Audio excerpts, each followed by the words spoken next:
Good morning. It's September 4th, and I'm standing in front of the David Wills house with the mayor of Gettysburg, Bill Troxel, and my family and friends have come here to 407 years ago. 407 years ago. 407 years ago. Good morning.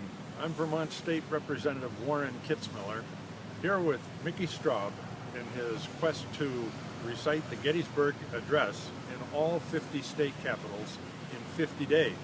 He's traveling, of course, in a Lincoln. So it's our pleasure to be here with Mickey today, and I'm ready when you are, Captain. Okay, ready? Fourscore and 7 years ago, our fathers brought forth on this continent a new nation, conceived in liberty and dedicated to the proposition that all men are created equal. Now we are engaged in a great civil war, testing whether that nation, or any nation so conceived, can long endure. We are met on a great battlefield around the world. We have come to dedicate a portion of that field as a final resting place for those who here gave their lives, that that nation might live. It's altogether fitting and proper that we should do this. But in a larger sense, we cannot dedicate, we cannot consecrate, we cannot hallow this ground. We cannot hallow this ground.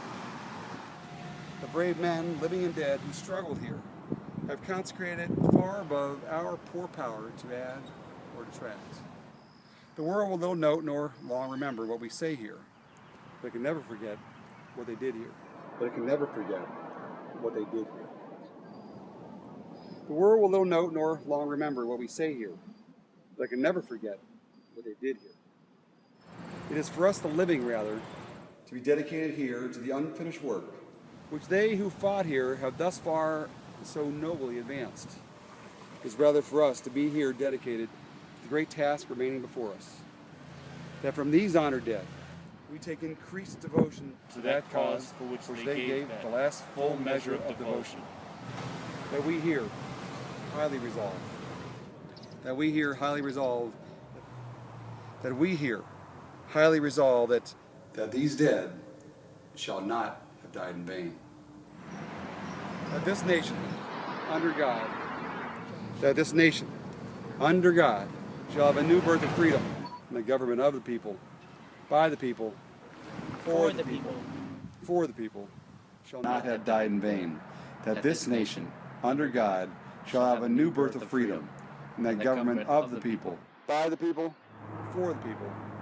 The government of the people, by the people, for the people.